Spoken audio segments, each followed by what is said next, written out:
Welcome to the Crunch Time pre-show.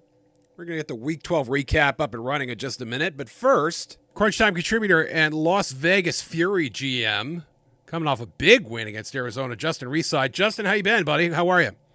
I've been good. How are you? Back from vacation. That's always, first show back's always a little rough. But got to ask you about Las Vegas. You guys are literally fighting for your playoff lives. I mentioned the win against Arizona. That's basically a playoff game for you. What was it like to get that win under your belt? How did you guys feel about that? Yeah, that was a real good win against the Western Division rival that you beat. This season we got the season series out of it, two games to none, and you take that with a grain of salt heading into the next two games, and especially with Vice Wars in 2 weeks. So. Yeah, you are sitting at 4-6 right now, so your destiny even not necessarily in your own hands at this point. Obviously, Vice War is a big game. Denver has looked really good. They've played everybody close. It feels like, with one or two exceptions. How do you feel about that game so far? Yeah, that game's gonna, I think, be pretty good depending on what our coach and our owner John Bond has planned for that game, but we have to worry about DC first before we can even jump to Vice Wars, obviously. Yeah, certainly a lot going on with that game. I think you guys are up to the task. Let me ask you about some other teams around the league. Louisiana is a team that has, I don't want to say surprised people, but certainly exceeded expectations, sitting at 7-3. They're in the 4-hole right now, looking at a first-round bye. Give me your thoughts on the Revolution and the season they're having. Yeah, they're just having a great season, because you have Mike Ryan getting all those interceptions, along with the rookie Grime and all them guys. It's like it's been a interception party, and then especially with the offense there, you got the two-headed tandem of Carlin Hart and Randy Squarebush leading that running offense like there's nobody's business. They are fun to watch. There's no question about it. The other teams sitting in the top 4 right now, those being Baltimore, Vancouver, Jacksonville. Obviously, Baltimore just finally hit the loss column with DC. Vancouver, very solid. They're at 9-1 as well. Jacksonville, there's a team that surprised some people. Marcus Dunhill has played very well, especially in the second half of the season. Does Jacksonville measure up to those other two teams? Yeah, I would say if you look at it in a semifinal sense, they don't measure up. But when you come to a round, you put them in those 4 teams, it's kind of like you looked at them and said, hey, they beat Louisiana, the number 4 seed currently, and now they can maybe ride to an Atlantic Division championship unless something big happens this week or the week after that in weeks 13 and 14. And if we look at the rest of the playoff standings right now, DC in the 5-hole, and they could easily sneak back up into the top 4. But Sioux Falls, Mexico City, Lone Star, I mean, each of these teams very unique in their situation. Sioux Falls had a down a couple of years, as a matter of fact. Mexico City, I think they were expected to have a better season than they're having right now, though they are hanging on. Obviously, a huge win against Houston helped them. And then Lone Star, who was that close a season ago, and they're sitting at 6-4 as well. Do you think one or two of those teams could make a push for the top 4? Yeah, they could possibly, but the other teams that are in with those other wildcard teams could push them out if they get wins, or if they get losses and they get wins. It's like the whole wildcard picture is going to be different coming into week 13 and going into 14. And rounding out the playoff slate as it stands right now, Florida also at 6-4, and then a logjam at 5-5. London, Tulsa, Denver. We've already talked about Charleston and Houston. These are all teams that I like. The body of work has been a little inconsistent. Obviously, Johnny Pickler leaving London at the end of the year. Which of those teams do you like the most right now? And maybe which of those teams would you be the most scared of facing if you're a playoff team? I would say probably I would look at Tulsa because their season, they have been just up and down, hard hitting. They they can get an interception.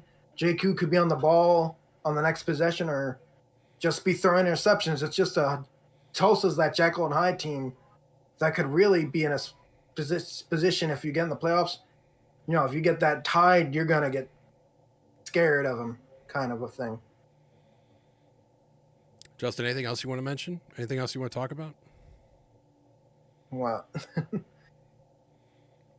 you know, it's like...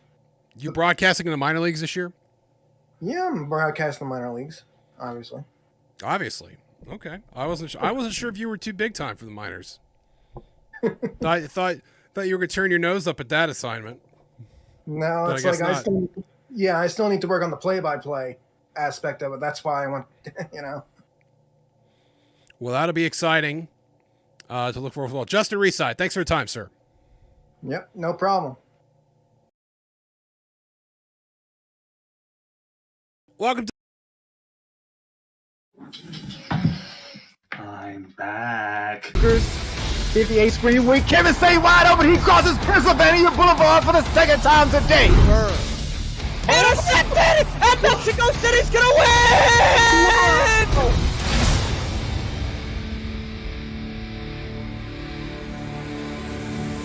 Welcome to everyone to SFL Crunch Time. I'm Ethan Muslin. Been out for a couple weeks, but it's good to be back. That guy over there is Josh Zirkle. I'm sure he's happy to be back. Maybe not after I just came back, but we got a great deal of games to recap here for this week. A fantastic game in the North between Baltimore and DC, and Portland finally does it. That they do, Ethan, but let's get caught up on everybody else around the league. Vegas hosting Arizona. Vegas fighting for their playoff life. Scott Johnson is going to jump, jive, and wail to the end zone, and Vegas would manage to hold serve at home, keeping their playoff hopes alive 30-23. Your final out of the Silver State. Atlanta facing Florida. And this is Charlie Poletsky ripping off one of a handful of long runs in this game. Would finish with over 200 yards. And Florida taking care of business against Atlanta 41-30. Your final out of Fort Lauderdale. Mammals, Gladiators. Cairo Martinez finished the day with 4 touchdowns, including that one. Kentez Johnson, his day not so great. 6 interceptions for him. St. Louis also holding serve 38-14. Denver fighting for their playoff lives against Queen City. Caswell's going to get picked off here, and this one is going to his Roscoe Santagria. Would return that to sender. Eyeing the quarterback the whole way. Denver wins a close one in Buffalo, 38-30. Louisiana facing Jacksonville, a red-hot team. Tommy Utah would find B.E. Robo, and Robo would get to the end zone on that fantastic spin move.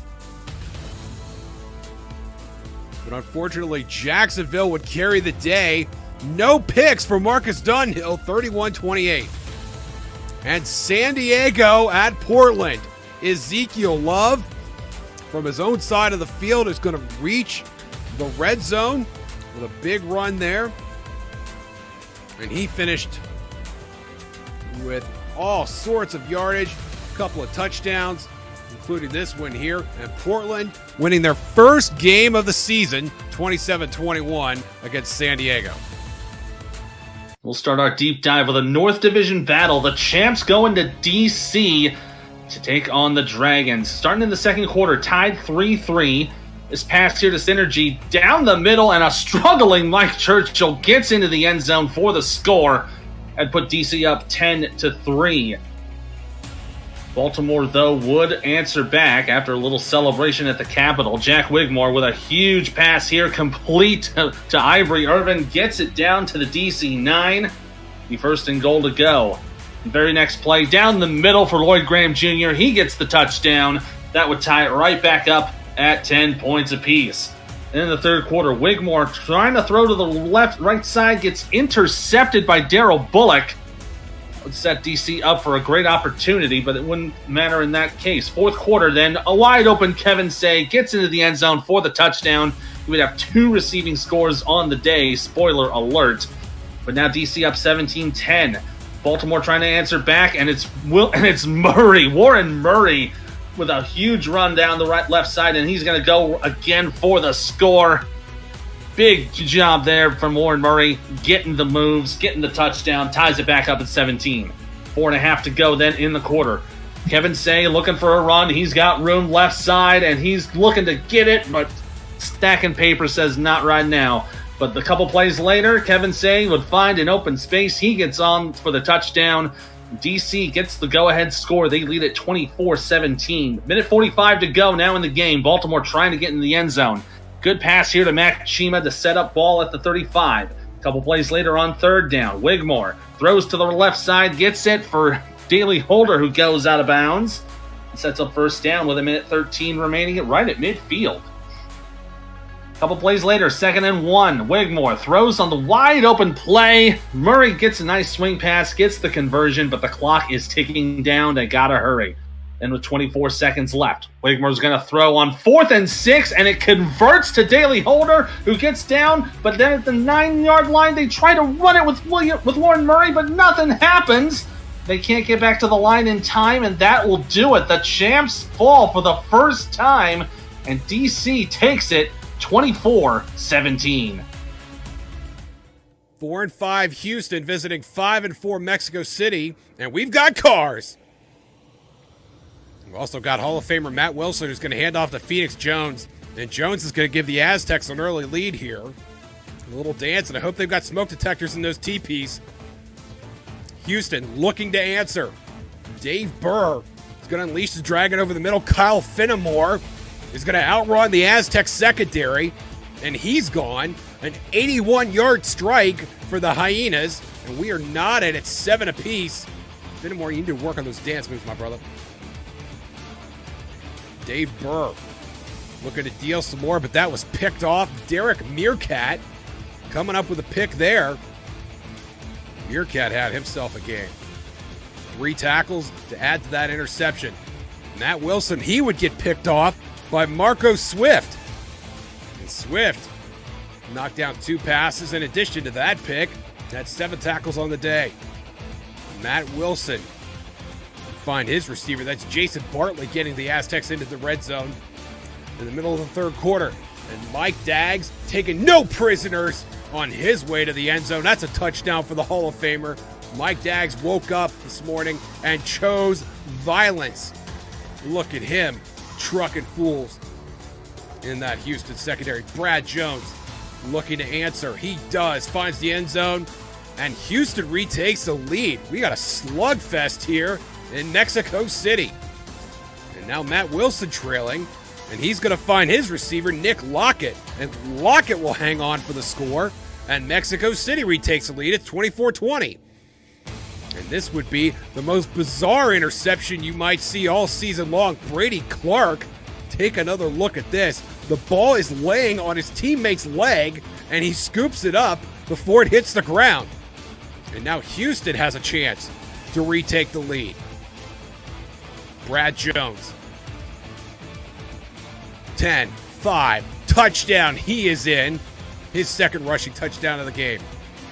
Mexico City would have to settle for a field goal here, but it's good enough to tie the game at 27. Cole Varner, good for 48 yards. 1.5 to play. Houston trying to get ahead, and it's DR Sim, and he'll cross Hollywood Boulevard to get the Hyenas up by a score. 34-27 Houston now. Matt Wilson looking to answer. Bill Henry gets it 1st and goal. They've got to hurry up. Saving that last time out, they would use it, and 9 seconds left, and Henry is in. And Mexico City will tie this game pending the extra point. As soon as Bill's done doing whatever he's doing there. Spot is down, kick is up. It is good, and we are knotted at 34 with 6 seconds left. So all Dave Burr has to do is not throw it, and we're going to overtime. Oh, Dave, don't throw it!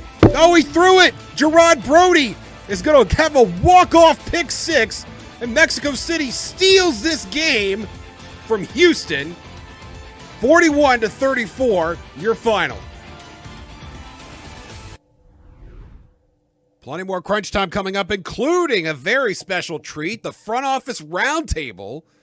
Demond, Eddie, and T-Roy tell us the teams that they admire in the SFL. All that and more coming up next.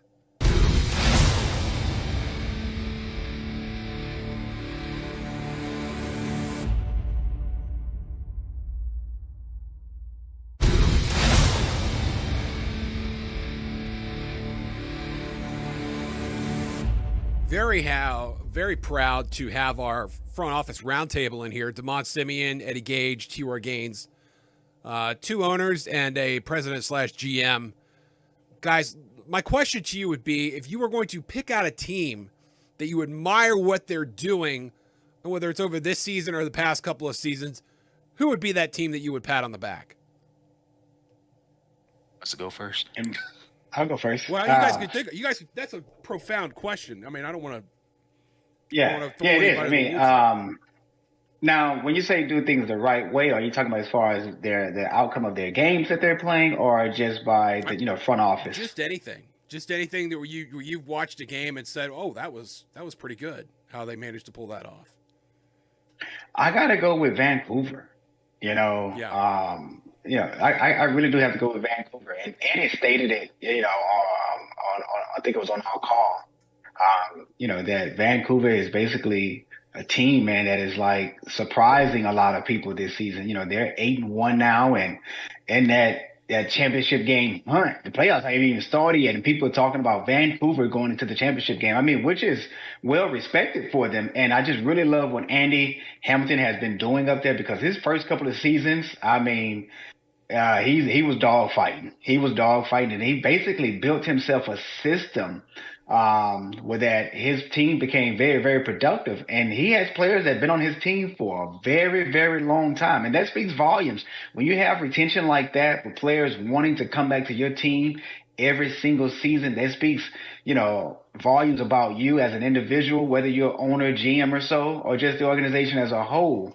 That's one thing that I'm basically building or trying to build in Houston with my front office staff is not having a lot of high turnover rate, and losing a lot of players. And we basically want players to come back every season, because one thing I always tell my players, each and every progression, when you progress your player, not only does your player becomes better, the entire team becomes better when we progress as a whole, so we basically strive for 100% each and every week of completion of progression, so that we all can become better. And then, come back for next season, where it's a real solid group with not having, low value players come in, because we already have a lot of value within the core group that we have. So, I mean, that's another thing from Baltimore also. Let me ask you, you said Vancouver's 8-1 start was surprising. Can you elaborate on that a little bit? Well, just me personally, I didn't have Vancouver 8-1 at this point. I had them at least around 5-4 or so. Okay. So I really didn't have them that high. I mean, they've won some close games, and they've won some games where they basically blew some people out. Yeah. So their offense has been really good, over the past few seasons. But you're starting to see some things from their defense as well that has been very, very solid and productive. Yeah, secondary's really stepped it up. Eddie, is there a team out there that you would like to pat on the back?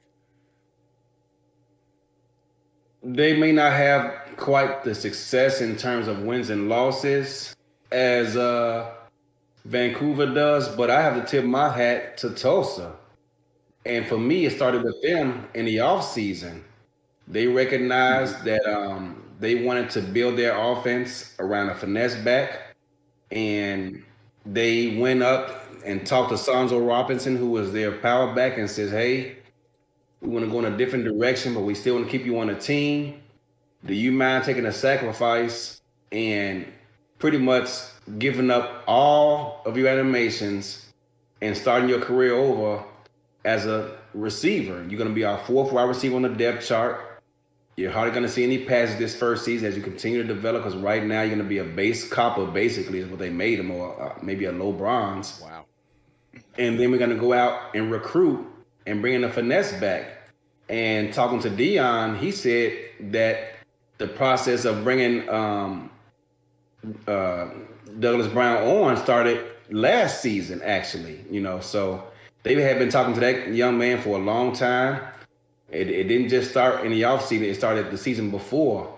And they had a plan, and they worked it out. They brought the man in, and they changed the entire dynamic of their offense. And it didn't start off right away. They started off, I think, 0-2. They lost against us week 1. I forgot who they lost to in week 2. It would have been Las Vegas. And then all of a sudden, and then all of a sudden, Dion must have walked down to the coach's office and said, hey, we drafted this guy number 1 overall, and he's hardly seeing the ball. And ever since then, Douglas Brown has become the bell cow of that offense. He receives the ball early and often, even on passing down. We've seen him get the ball with 3-4 wide receivers on the field, and they're handing it off to him, and he's picking up first downs. So I was like, whoa, okay, I see. But not only that, but they've also changed their defensive philosophy. Before, in the past, they were all over the place defensively, and it was hard to even get an identity on what they were trying to do. But you look at their playbook from seasons past and this season, it's totally different. It's not quite the same offense. And they went and played Jacksonville this past weekend. I know they lost, I think it was 17-7 the final score, but they were in that game. Gabriel Manning dropped a touchdown, wide open in the end zone, dropped it, fell right out of his hands, and they just never could seem to bounce back and from there. So, in my opinion, Tulsa, Dion and Hawkins and company deserves a lot of credit. They won 2 games last season, and I think they've already had 5 games this season they've won, and we still got 5 games left. 5 and 3. Yeah, so in my opinion, Tulsa needs they deserve a lot of credit and some recognition. Yeah. That's a great one, Nate. That's a great one. Yeah, 2-14 last year. Had the first overall pick, and obviously made the most of it. T-Roy, is there a team out there that you've admired in maybe some small way this season? It's more very happy of their results so far. It's DC. Yeah. They were a team that, had struggled the past couple of seasons since coming back, staying in games, getting close losses, and just things just wasn't going their way. Ball was just bouncing the wrong way, whatever. And now they seem like they have starting to right the ship and become one of those teams that you have to respect. You cannot, sleep on them, because if you do, they're gonna run all over you and you're gonna be embarrassed when it's all said and done. Kevin Say has been tearing it up. Me as a running back fan, love seeing running backs dominate, and see Say doing that, as long as Brad Jones as well and DJ Moses on Eddie's side. It's very fun to see a running back dominate, and then their offense is not one-dimensional, so you can't really focus on one, and then you're going to get caught by the left hook of the passing game. Defense has gotten better too, so I'm not surprised. I'm fans of Destro. I'm fans of the two right here. This is actually, if you've been in the podcast group, you already know how special this is to have all 3 of us with you, Josh, because I've been begging for this to happen. So yes. I'm a fan of Eddie's team, and then Damon's team as well. So I always say that I root for you guys and Destro's team solely because of how close I've been with you guys for the past couple years. But DC, I'm very, very happy for how they've been doing so far this season. And hopefully they'll make the playoffs. Oh, you think we're done? No, we're not done just yet. More crunch time right after this.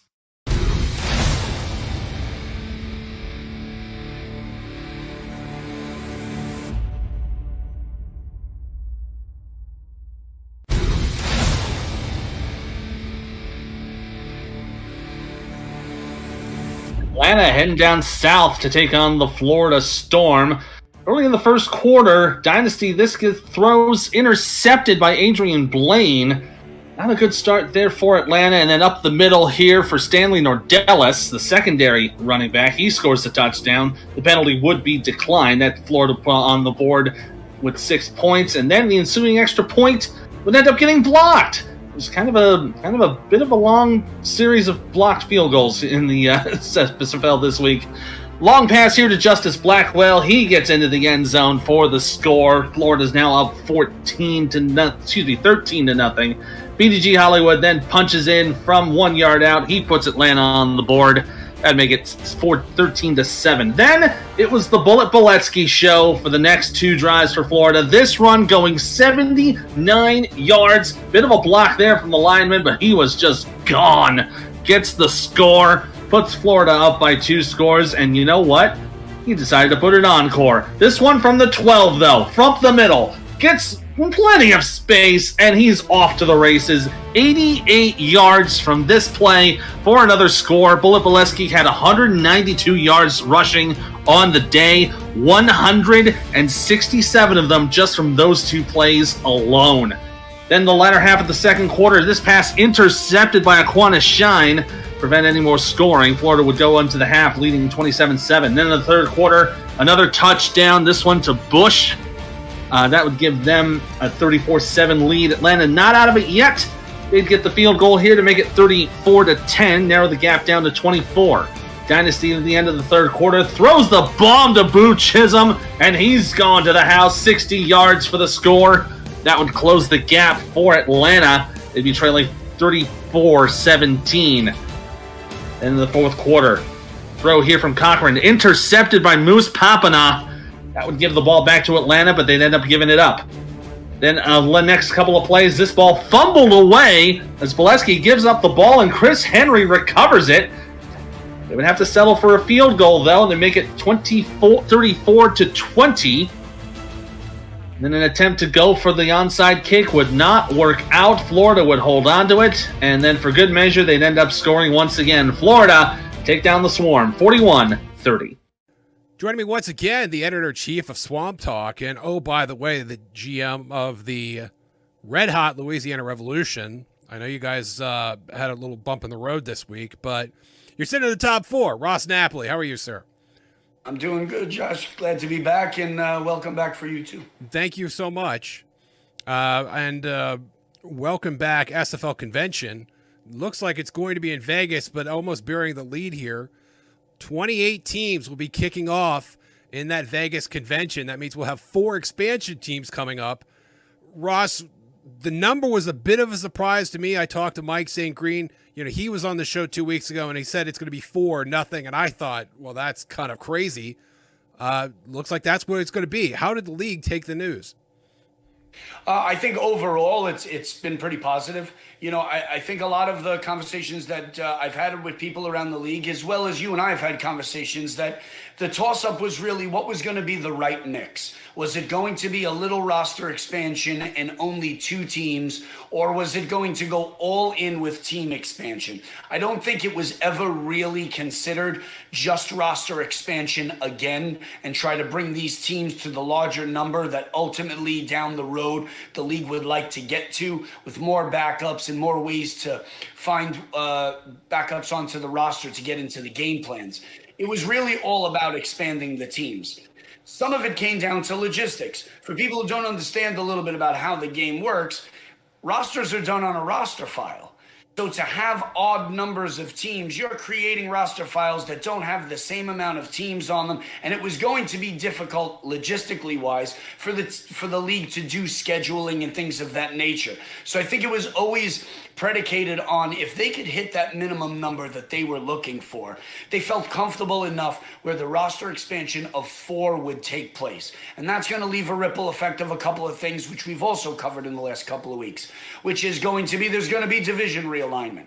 You know, the league has stated that regardless of where the 4 new teams are located, there will not be one division of the 4 new teams. So it is going to guarantee some divisions are going to be shaken up to make sure that some of these new teams get distributed into existing divisions already. So the league is taking it pretty well. Anybody that I speak to, a lot of the owners that I speak to, they prefer an expansion of a total new amount of teams before they go into roster expansion. You know, so it was really predicated on what was going to be best for the league and expanding the 4 teams, and really virtually it's going to empty the minors. So it's really going to give everybody an opportunity to get into the pros here while the league continues to grow. So overall, as far as the SFL community goes, more people are very happy that it's 4 teams than not. I think it's I don't want to say disappointing, but I think it would have been fun if you had all 4 of the expansion teams at one division, because you think about it, everybody else is going to clobber them, but one of them would potentially have a chance to, if you're playing the other expansion teams once or twice a season, one of those teams would have a chance to win their division and get to the playoffs. It doesn't look like it's going to work that way. That's too bad. Yeah, and another one of the things that is intriguing with it is one of the teams that is supposedly ready to put into a bid would be Tom Pepper from Vancouver, which we talked about a couple of weeks ago. Tom Pepper's looking to bring a team to Calgary in Canada. Right. So I've heard a lot of people suggest that should another international team come in, would it be interesting for the league to take the 4 international teams, and put them in one international division? So to really bring a unique situation to division realignment and put London, Vancouver, Calgary, and Mexico City all in one division together, and then allow the divisions where those teams were taken from to take into the new team. So depending on who gets approved, could we see an international division? Maybe. We don't know. That would be a lot of fun. That'd be a pretty good division too, as a matter of fact. One of the teams in Vancouver's division right now, Portland, finally has hit the win column. I want to ask you about the locker room situation going on, not necessarily with Portland, but in this situation in general, where you finally have some success, but it's so late in the season that it may not matter for these folks. And Portland, they're going to have a tough rebuild anyway. They're not going to pick any higher than 5th because of these expansion teams coming in. Is it almost too little, too late for Portland's first win of the season? Probably at this point. It's an unfortunate situation, right? Because the one silver lining of any terrible finish to a team, be it the NFL, the SFL, anybody, is that you could achieve that first pick and have your pick of anybody. So to be the team that has struggled and then lose the silver lining that the highest you're going to take is 5th, because you got 4 new teams coming in who are going to have their pick of prime minor players, is just another blow to what's already been a down season to Portland. They're trying to do the best that they can over there. I have some friends on the team. I speak to some guys. They're trying to secure what they can there. Earlier this week, they announced the promotion of running back Ezekiel Love to become the defensive coordinator over there. He's excited about it. I spoke to him. I congratulated him. So I think they're trying to do things to secure as best as they can there. Depending on who you're talking to, it's a little up in the air. I've spoken to some players that have confirmed they are still out of there come the end of the season, whether it's a disagreement of scheme or it's the way the roster was made up when roster expansion came. There's a lot of different things that are playing into what's going to happen with Portland. But to your point in the question, I believe it is a little too late in the season, with now knowing you can't even achieve that top pick, that, it's going to be hard to retain some of the guys who were there thinking Portland was on the cusp. And if they're all about their player and they just want to win in this league, there's probably going to be many holes on that roster. And it's unfortunate because there's good leadership over there. Jacob's a good guy. Nelson's a good guy. And I wish them all the best over there. But it just looks like it's going to be an uphill battle for them this offseason. Very unfortunate for them. Ross, I'd like you to stay put for a little bit if you can. We're going to come back to you a little later in the show. How's that sound? Absolutely. I'm here, man. All right, great. We'll have more with Ross Napoli, plus extended highlights from Arizona, Las Vegas, and Denver, Queen City when Crunch Time returns.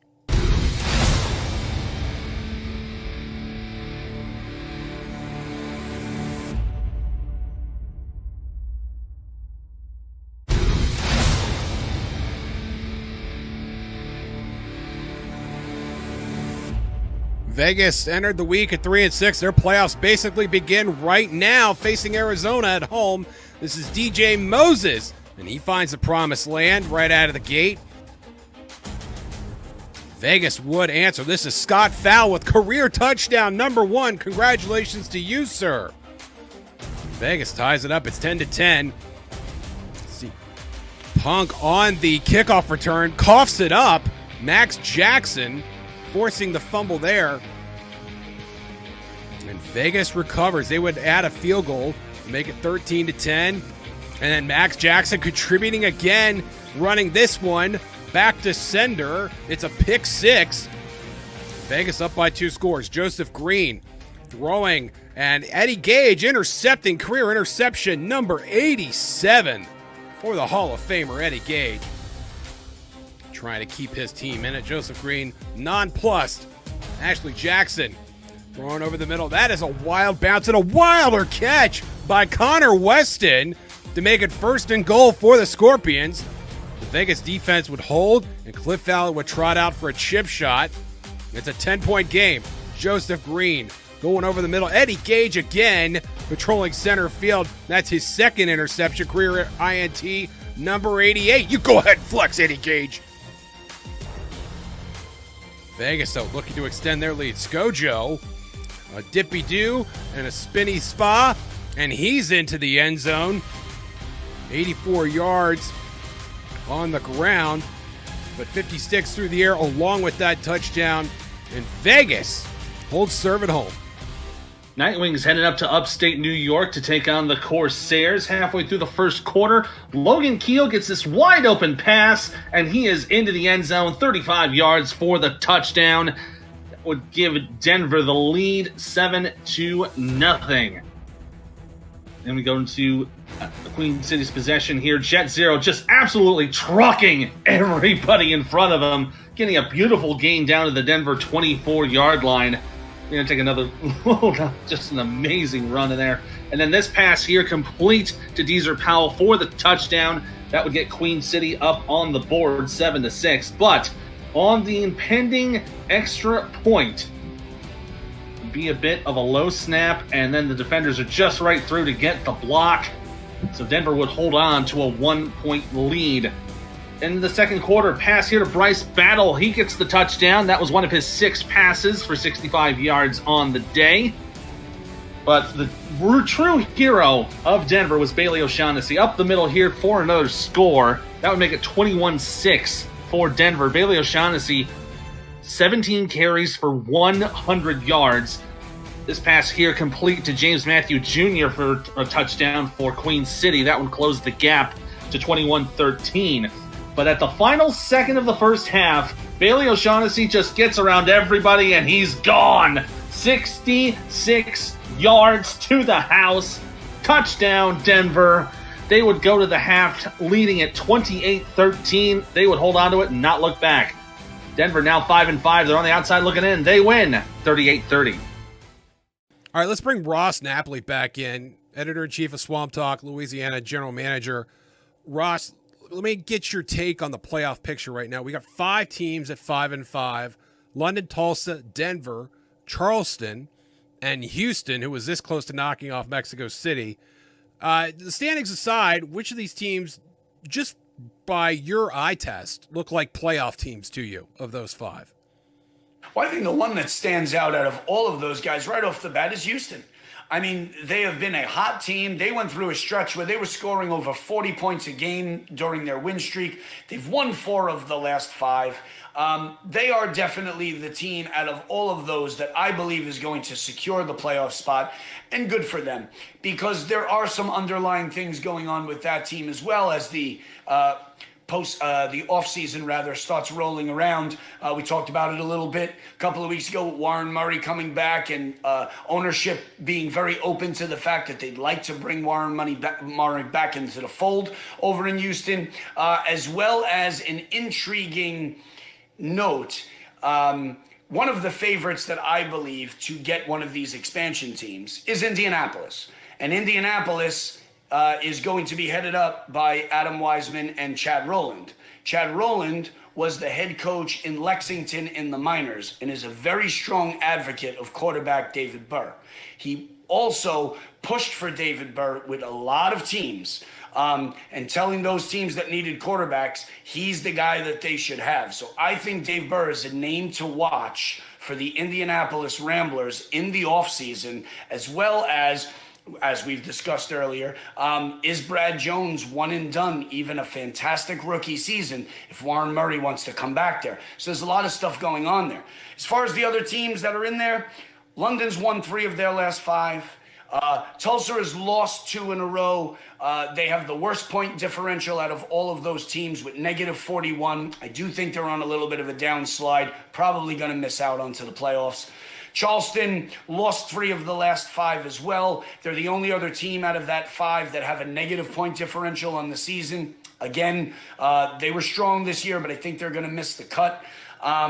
Denver has won 2 of the last 3, and they're the highest scoring team out of all of these 5, even with the hot way that Houston was playing. So I think when push comes to shove here, out of that group of 5 teams that are at 500 with 2 to play, it's looking like Houston and Denver are the ones that are playing like they're playoff teams and are probably the ones that are going to take the last 2 spots. Can't really give you an argument against either one of those 2. Ross Napoli, Swamp Talk comes out every week. He also joins us here on Crunch Time every week. Ross, thank you so much. Thanks as always, Josh. Hey, we got plenty more to recap. More Crunch Time is coming up right after this.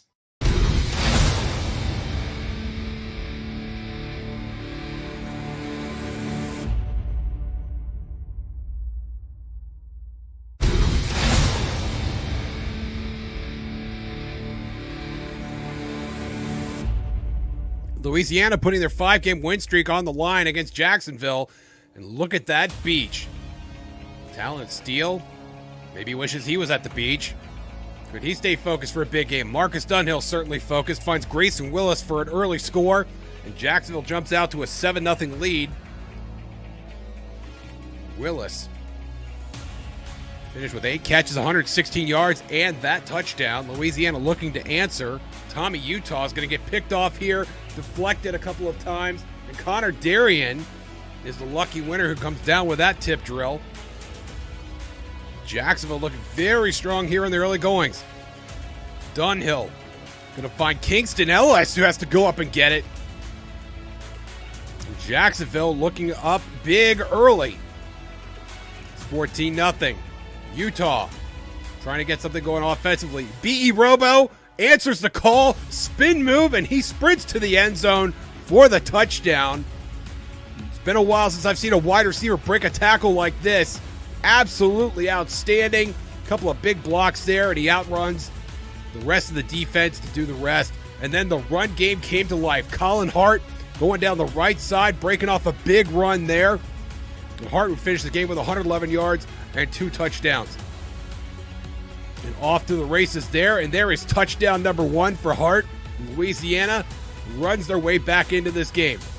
And now Randy Squarebush running down the left side, and he breaks another tackle. And he's going to try and get to the end zone, but he's ruled down at the 1. Remarkable ruling there. And Squarebush is on the sideline to see his touchdown get vultured away by Cameron Collier. But Louisiana taking the lead, 21-17. This time it would be Colin Hart, and he's down at the 1. So another short yardage situation for Louisiana. But Hart would be able to punch it in. And Louisiana up by a couple scores now. It's 28-17. Dunhill trying to get his team back in it. Jared Willis makes a catch and scampers to the end zone untouched. Jacksonville makes it a 4-point game. Dunhill again. And that is caught. Talent Steele. That gives Jacksonville the lead. Time running out for Louisiana. Tommy Utah is going to unleash the dragon on the Hail Mary. And that is deflected and it falls to the ground, but there's 1 second left. B.E. Robo and company are going to have one more shot at this. Could Tommy Utah deliver on the mulligan? Under pressure, and he would get sacked, and Jacksonville would hang on to win at home. Up next, love is in the air and on the ground when Crunch Time comes back.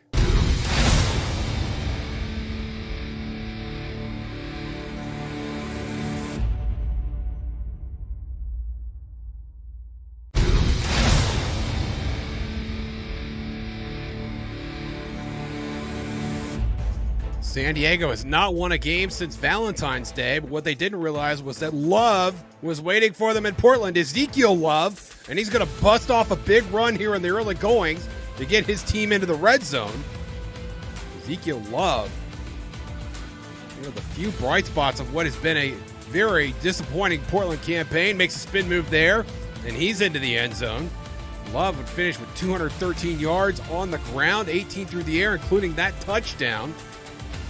And San Diego, looking to answer, gets their field goal blocked.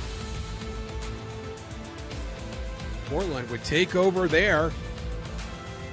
Fine field position. Second quarter now. O.J. Bruin. And he's going to get picked off by Zach Holdorf, who's going to fumble after Israel Adams blows him up.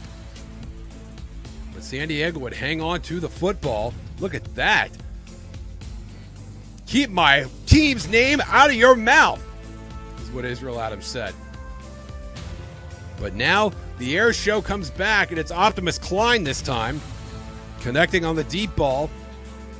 San Diego making a game of this. It's 10-7, but Leo Morris with a leaping interception. What a remarkable season Morris has had. Showing some great athleticism there. And then Ezekiel Love gets a block, makes a spin, and he is gone. That's his one rushing touchdown on the ground, and he reaches the promised land. And it's a 10-point lead for Portland. Scar Patterson, the rookie, trying to get his team back into it, and he finds Liam Hammer, and it is hammer time in the end zone, at least for now, and it's a 4-point game. Portland brings the pressure on the punt, and it is blocked, and they will take over with outstanding field position.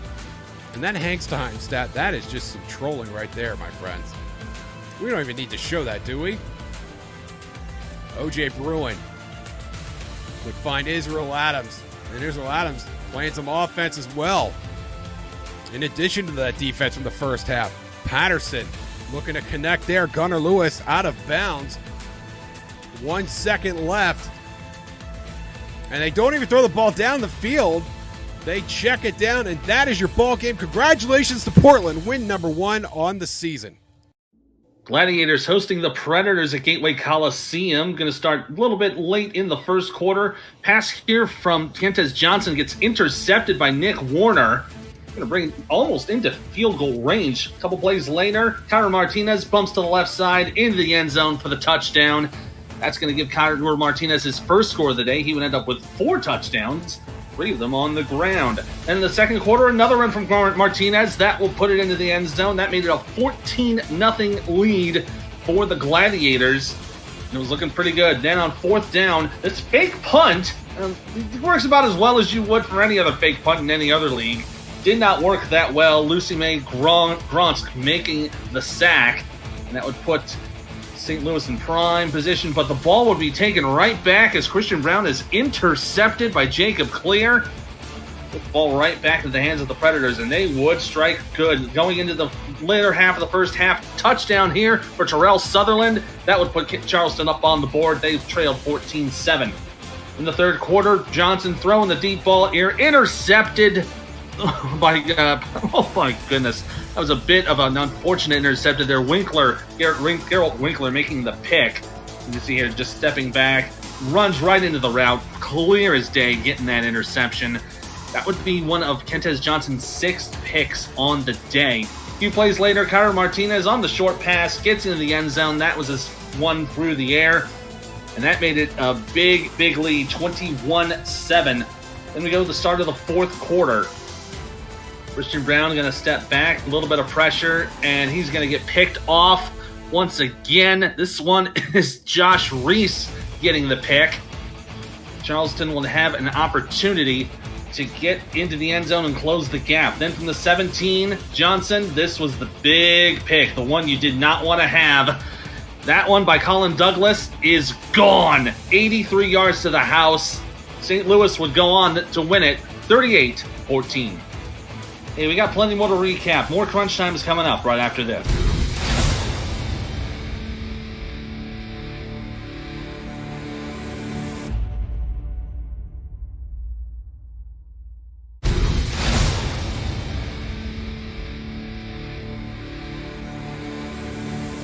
All right, Mike, you're up. Your first game ball for the week. Well, Cam, if we didn't give this guy a game ball, we should just stop giving game balls for this first guy. Max Jackson, basically, this guy single-handedly changed the game against Arizona. These guys are kind of going back and forth. Forced fumble on a kickoff in the second quarter of TJ Punk. He also had a pick six, totally put his footprint on the game. No game balls anymore if we didn't give one to Max Jackson. He outdueled Eddie Gage. That was a strong safety duel for the ages, and Vegas got one up on Arizona again. So close every time, it seems, and Vegas is still alive. They take on DC next week, which leads me to my game ball, Mike. That is Shabazz Synergy, 32 for 37. He spread the ball around, and more importantly, the DC game plan got guys like Britton at fullback going, got Kevin Say going in the passing game with 11 receptions. They had 5 different other targets with 4 or fewer targets, but they all had at least 2. And Cam, speaking of DC knocking off one team that's been on a roll for the past season and a half, 2 seasons, another team that was pretty much clear path, steamrolling everybody, at least winning and on a winning streak.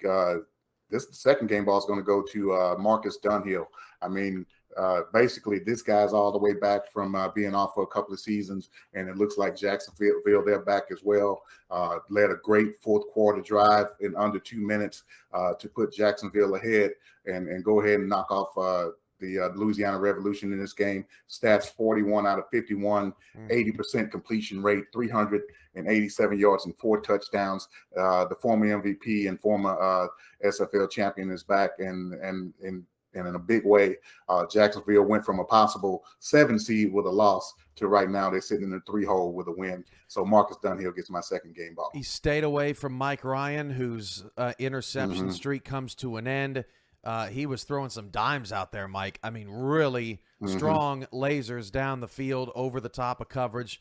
He really was effective against that Louisiana secondary where many teams and quarterbacks have not been. So that's a great game ball. I'm going to wrap it up with Bullet Biletsky. Time to take notice, Mike. Guy leads the league in touchdowns. All of a sudden, he's second in the league in rushing yards, only behind Kevin Say.